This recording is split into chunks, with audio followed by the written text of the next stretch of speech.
Economic systems are the ultimate engines that run society. These systems should express the most basic values of society, such as well-being, mutual aid, individual autonomy, cooperation, free association, and voluntary action. These economic systems should also help cultivate positive human attributes such as goodwill, creativity, critical thought, honesty, tolerance, altruism, equality, and self-reliance.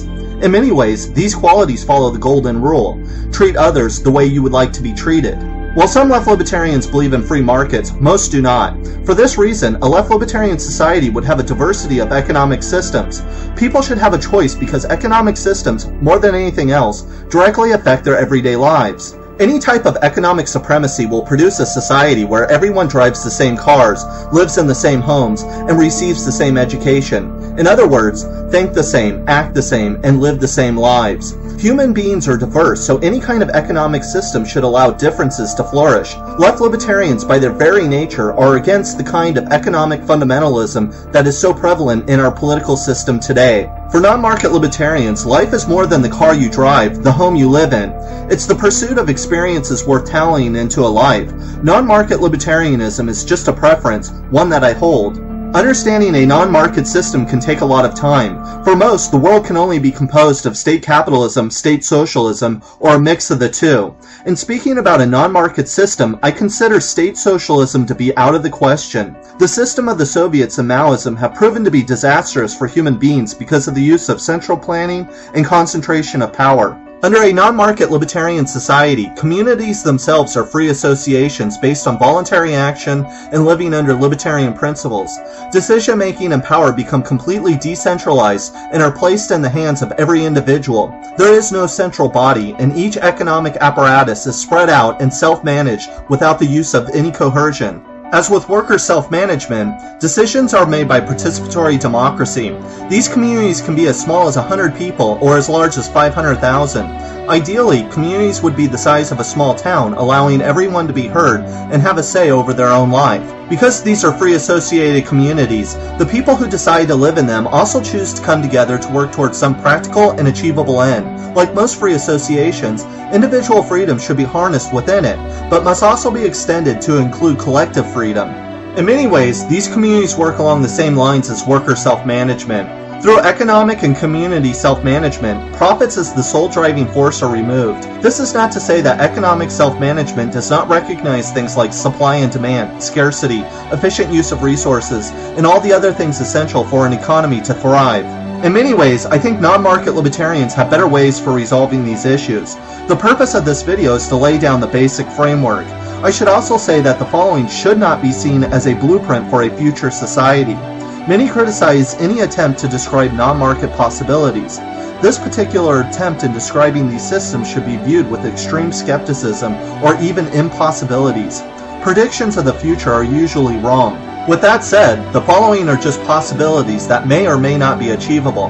However, a representation of these systems helps one to visualize and conceptualize the ideas of a non-market libertarian community and its potentials. The idea of abolishing work for most left libertarians is central because they see work as something that stifles human growth. By work, I mean mandatory, rote, and unpleasant work. Obviously, things such as painting a picture, scientific inquiry, gardening for pleasure do not fit this category. The abolishment of work should be seen as a goal, something to strive for rather than a predicted reality. Under a self-managed community, large steps could be taken in this direction. For instance, the entire industry of advertising and public manipulation industries would be eliminated because they would no longer serve a purpose. There would no longer be massive allocation of business resources poured into creating artificial ones by manipulating people's emotions. There would be no advertisements to litter our public spaces, and no manipulation of the media with corporate think tanks and front groups. Business would be self-managed, so wasted misallocations towards boards of directors and management would be returned to the workers. The fact that these communities would be self-managed and politicians and government would be eliminated means that bribing politicians with campaign donations would no longer exist, along with its wasteful and bureaucratic spending. There would be no need to use government officials to expand markets by pushing them into other countries where they are not wanted. Patents and copyrights would be gone, with information freely shared, which means the billions spent on things like creating copycat drugs and technology would be a practice of the past. For these reasons and much more, it is believed that the work work week could be cut extensively. Under free association, communities can pool their resources to figure out how to use technology to eliminate unwanted work. This can be done within the worker-owned company, but communities can also use their best minds to work towards these ends. Instead of engineers trying to figure out how to make a better blender or toaster, they can be utilized, if the engineer chooses, to design more efficient means and technology towards ending unnecessary work. Technological prototypes would probably take the form of more universalized technology that could be applied to most jobs, while work on more obscure uses would wait until later. The power behind a self-managed economy and community is that a society can take any form it desires. A community might come together and decide that 16 hours of work per week is more than sufficient for people to maintain their living standards. Perhaps this community decides a required work week to be 32 hours to help increase the standard of living. The first 16 hours would be devoted to the general maintenance of the city, so you would probably work in a profession that you are trained in, such as nursing, carpentry, etc.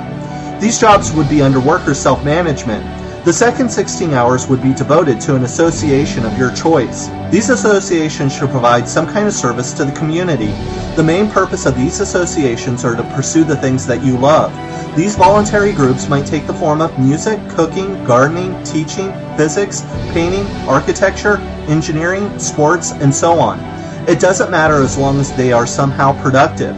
In a society like this, gardeners would beautify public spaces, musicians would play live shows for the public, painters and artists would decorate the town, physicists would make new discoveries for all. An engineer might work her first 16 hours running hydraulic systems for basic maintenance of the town, while her second 16 hours is devoted to making her own discoveries.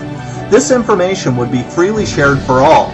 It is believed that under a system like this, massive discoveries would flourish without the short-term money-driven costs of research and development. Even the look of a city under economic self-management can take interesting directions. A community might want to pursue something like the older parts of Western Europe, where great cathedrals or civic places are centered in the middle of town, where everything from homes, restaurants, and shopping are walking distance.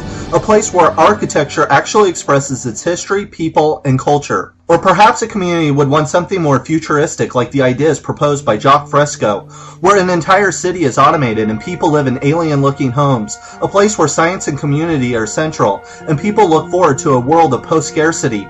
Many left-libertarians have suggested something like eco-friendly communities that would be artistically tailored to their natural surroundings. Their square or civic areas would be interlaced by streams, their places of assembly surrounded by groves, their physical contours respected and tastefully landscaped, their soil nurtured caringly to foster plant variety for themselves.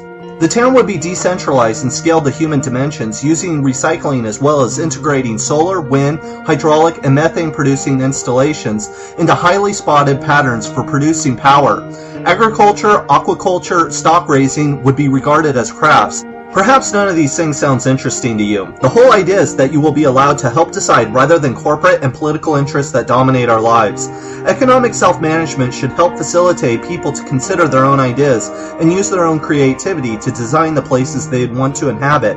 These possibilities would also create higher participation, since individuals might actually have an influence on the outcome. While each community is autonomous, they would not exist alone.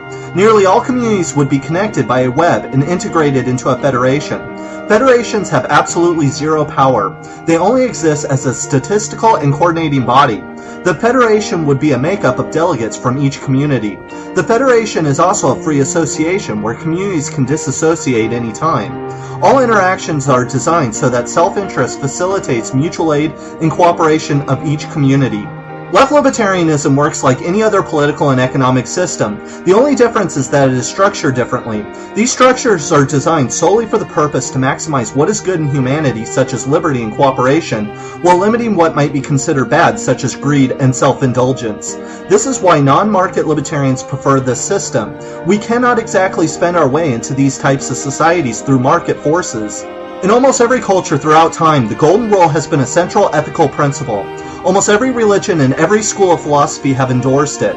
Today, the very idea of living by this idea, whether it is in the workplace or our daily lives, has become an impossibility. Any economic or political system should help generate the basic ideals of this simple rule to produce a society based on fraternity rather than hostility. We need to stop living by the fallacy that just because something is economically good means that it must be good. Economic systems should be built for human beings and not the other way around. True progress can only be achieved when human beings are liberated and exist in an environment that facilitates the liberty of personal self-management, worker self-management, and economic self-management. We have seen what happens when only a few make our decisions and build a world around their gain. They have stifled the very essence of what it means to be human. It is finally time to liberate and unleash the beauty that lies hidden within each of us and help cultivate a better tomorrow.